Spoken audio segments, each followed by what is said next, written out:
agora nós vamos com ele, com o jornalista William Gaspar, que sempre traz, todas as manhãs, os bastidores da política amazonense, o que está acontecendo na política amazonense nas últimas 24 horas. E o William, ontem, quando o governador Wilson Lima anunciou seus candidatos a deputados federais, eu tive a certeza que aqui no estado do Amazonas, boi voa. Bom dia, Alex. Bom dia. Bom dia, Nanda. Bom dia aos ouvintes. Alex, é verdade, né? No Amazonas a gente tem um cenário muito diferenciado. Tenho certeza que você está falando da presença do deputado Paulo falando. Exatamente, o deputado Fausto Júnior, que foi ali o relator da CPI da Saúde, que inclusive a CPI da Saúde que fez com que o governador Wilson Lima virasse réu lá no STF, na STJ, né? Então, surpresa, foi a maior surpresa das filiações ao partido do governador Wilson Lima, foi a presença do Fausto Júnior, que ficou ali muito tenso durante a coletiva. É verdade. Ontem o governador Wilson Lima e o ex-deputado Paulo Derney, que é presidente do União Brasil aqui no Amazonas, apresentaram seus candidatos a deputado federal, pré-candidatos a deputado federal desse ano, e nomes já carimbados, como o próprio ex-deputado Paulo Derney, o Saulo Viana, o coronel Bonatti, que também já era esperado, estiveram presentes. Mas, né, o destaque ficou para o deputado estadual Fausto Júnior, que foi relator, como você disse, foi relator da CPI da Saúde aqui no Amazonas e um dos grandes, né, questionadores do governador Wilson Lima na Assembleia. Ele fez oposição durante 3 anos ao governador Wilson Lima. Inclusive, eu acho que nos últimos meses ele andou sumido, inclusive, da Assembleia Legislativa do Estado do Amazonas, o deputado Fausto Júnior. O deputado Fausto Júnior que era, até ontem, do partido do senador Eduardo Braga, do MDB. Ele que foi até a CPI da Saúde no Senado Federal, também teve aquele embate ali com o senador Omar Aziz ali, embate que gerou processos do senador Omar Aziz contra o deputado Fausto Júnior, inclusive denúncias muito graves do senador Omar Aziz contra o deputado Fausto Júnior, dizendo inclusive que o Fausto Júnior tinha contratos no governo do estado e que sua mãe, que é conselheira do Tribunal de Contas do estado do Amazonas, que operava esses contratos. Palavras do senador Omar Aziz. Isso foi público, ele disse para todo o Brasil ouvir. Então foi realmente surpresa ali a presença do Fausto Júnior, mas isso mostra também que o governador Wilson Lima está bem articulado, mostra que aprendeu como se faz política nos últimos 3 anos. Ele mostra grande articulação e grande habilidade política nesse último ano de governo, o governador Wilson Lima. A política no Amazonas realmente anda unindo as pessoas, não é mesmo? A gente viu no dia da União do Brasil, não é lá, isso? os Adail Pinheiro lá. Os Pinheiro com Tiradentes, não é isso? É uma união, realmente, União Amazonas, a gente pode dizer assim, pode chamar União assim. Brasil, tá certo. Tenho gostado disso. Outra pessoa que me chama a atenção é o delegado Pablo. Também. Sim, o delegado Pablo, que era até semana passada um aliado muito presente do senador Eduardo Braga também. Então, a gente percebia, inclusive, que aparições do delegado Pablo com o senador Eduardo Braga no interior do Amazonas. Inclusive para inaugurar obras, e a gente percebia esse contato muito próximo. Então, isso mostra aí que mais um aliado do senador Eduardo Braga aí, que agora faz parte aí de aliados do governador Wilson Lima. Eu vejo a aproximação do delegado Pablo com o governador Wilson Lima com muita influência do presidente da República, né? Sabemos que o senador Eduardo Braga vem numa mão diferente da do presidente da República, e o delegado Pablo é um apoiador muito grande, né, do presidente Bolsonaro, e essa aproximação dele deve ter pesado bastante nessa decisão. Agora, sendo justo aqui, a quem sempre defendeu o governador Wilson Lima durante esses 3 anos, eu acho que o governador Wilson Lima teve 3 ali grandes defensores na Assembleia Legislativa. Eu acho que a maior delas é a deputada Alessandra Campelo, depois vem a Joana Dark e, sem sombra de dúvida, o Saulo Viana foi também um desses defensores da administração do governador Wilson Lima. Então não me causou surpresa ontem o Saulo Viana no partido do governador Wilson Lima, e é um forte candidato a deputado federal. O Saulo Viana tem ganhado protagonismo, tem ganhado destaque, principalmente nos eventos do governador Wilson Lima. Como eu já falei aqui antes, apesar de ele ser vice-líder, ele tem uma postura muito presente, né? Ele tem uma postura muito atuante.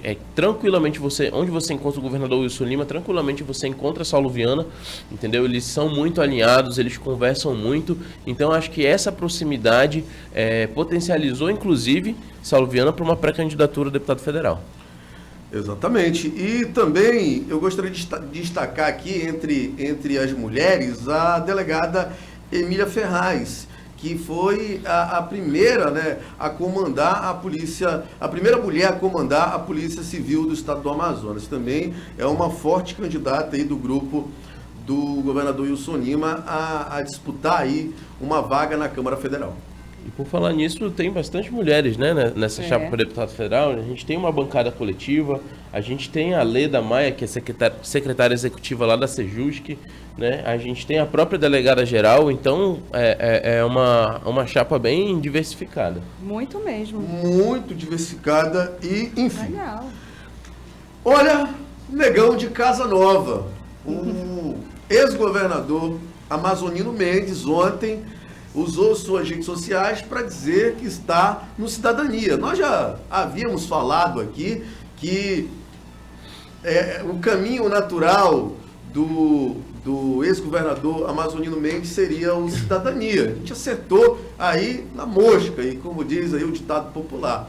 Só que na mesma hora que ele diz que é o pré-candidato ao governo do Estado pelo Cidadania, o senador Plínio Valério disse que é candidato e com aval da executiva do PSDB. E eu não ouvi ontem o senador Arthur Virgílio Neto falar nada ontem em relação à declaração do Plínio Valério. Isso mostra que alguma coisa mudou lá na Executiva Nacional, não é não, William? Pois é, o Cidadania, primeiro vamos destacar aqui a questão de finalmente o Amazonino ter definido a casa dele, depois de várias especulações, vai para cá, vai para lá.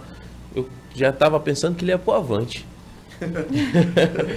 Enfim, depois de tanta especulação, ele define o Cidadania de maneira aleatória e simplesmente avisa, né? Sem grandes atos ainda de filiação. Não fez festa, não fez nada, ato. ele simplesmente filiou-se e anunciou em suas redes sociais. E o Cidadania, ele está em federação com o PSDB esse ano. É fato, a Nacional já tinha avisado. Para que a população possa entender, gente, se o Cidadania vai fazer uma federação com o PSDB, significa que aqui embaixo, o PSDB e o Cidadania vão ter que escolher entre Amazonino e Plínio Valério quem será o candidato a disputar a cadeira de governador do Estado do Amazonas. Ou seja, a situação do Amazonino não é fácil. O Amazonino pode não ser candidato e o candidato pode ser Plínio Valério. Ou candidato amazonino. Ou candidato também pode ser o amazonino. O problema é que o Plínio, ele não se bica muito ali com o amazonino, né? A gente percebe ali pelas declarações do Plínio Valério que ele não tem ali uma intimidade ali. O santo dele não bateu com o do amazonino. O presidente Roberto Freire, que é o presidente nacional de Cidadania, quando fez o pronunciamento da filiação, dando as bem-vindas para o Amazonino Mendes, disse que ele é o pré-candidato a governo da federação. Olhei. O presidente nacional confirmou isso. Segundos depois, Plínio Valério publica que diz que eu sou o pré-candidato da Executiva Nacional do PSDB. Exatamente. Esqueceram de avisar o Plínio. ou esqueceram de avisar Não, o amazonino. Ou o PSDB também, né? Então, Enfim. isso ainda vai dar muito pano pra manga, a gente ainda vai falar muito disso aqui. Tem até junho para resolverem para decidir quem é esse candidato. problema. Mas olha, ontem também o amazonino fez uma foto ontem com o vereador de Manaus, Amon, o né? Amon, e disse bem assim: esse sou eu jovem. Uma referência clara aí ao Amon. Meu lado jovem, Meu né? lado jovem, foi. E aí eu acho que o amazonino prepara um herdeiro político, né, William? Será possível? O Amon já... Vamos deixar esse comentário para lá. Eu fiquei surpreso, né, com essa postagem de ontem. Tipo, todos sabem da proximidade, tanto do grupo do Amon com o grupo do amazonino. Só que eles ainda não tinham... O Amon, ele foi eleito na chapa que diz que o amazonino disputou a vaga de prefeito. Sim. E essa proximidade não é novidade para ninguém. Porém, os dois ainda não tinham se manifestado juntos nesse período pré-eleitoral.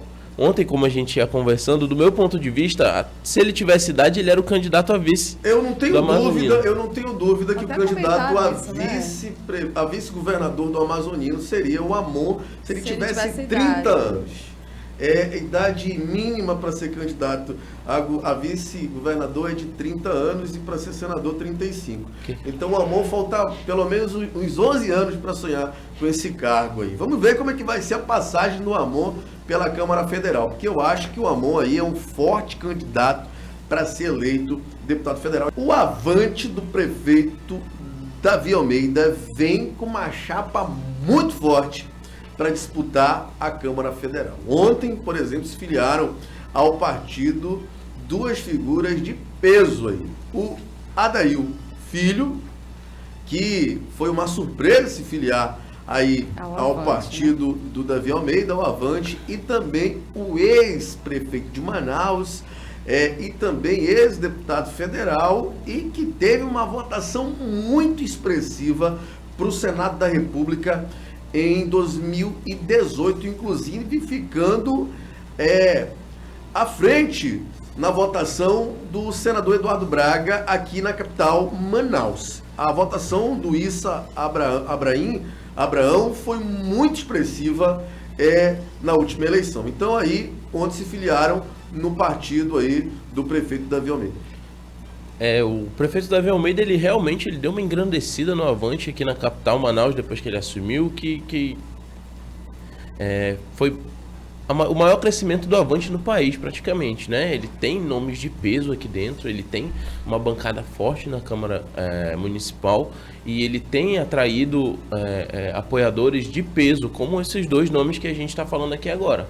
O ex-prefeito de Coari, Adail Filho, o favorito dessa eleição, eu diria, posso chamar ele de favorito. Todo mundo acha que ele tem uma cadeira garantida, a exemplo do que aconteceu com a irmã dele nas últimas eleições, né? Foi muito cotado para ir para os republicanos, ele teve essa discussão, todo mundo falou disso. Inclusive começou com o deputado federal Silas Câmara, né? Eu imaginei que já estava muito definido ali. Achei que ele já tinha assinado a ficha. Eu também tinha essa percepção. E aí agora ele aparece no evento do Davi Almeida e no dia seguinte a filiação ao Avante. E agora também entra Issa Abraão, né, para o partido do prefeito de Manaus. O Issa Abraão, que desde que foi vice-prefeito na capital, andou um pouco sumido do cenário, participou das eleições, teve um bom desempenho, mas nunca mais ocupou um cargo, nunca mais teve um destaque na política amazonense.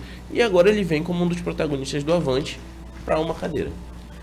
Olha, ontem, mais uma vez, a Câmara Municipal de Manaus protagoniza ali uma coisa que eu acho pequena ali. O vereador Alan Campelo chamou ontem o ex-prefeito e ex-senador da República, Arthur Virgílio Neto, de moleque ontem lá da tribuna da Câmara Municipal. Por que aconteceu essa confusão? Pois é, a Câmara Municipal tem se tornado um palco de algumas discussões que não cabem lá dentro. Eu acho que a Câmara Municipal é muito maior do que muitos temas que têm sido debatidos exaustivamente lá dentro. E ontem, mais uma vez, a gente teve uma cena um pouco constrangedora, eu diria, né, desnecessária, no mais. O vereador Alan Campelo, que é um bom parlamentar, ele tem projetos muito interessantes. O Alan que é focado ali no esporte, né? Sim, ele é um cara que tem um desempenho muito bom lá dentro, ele trabalha dentro das comunidades, ele é um vereador modelo, eu chamaria até.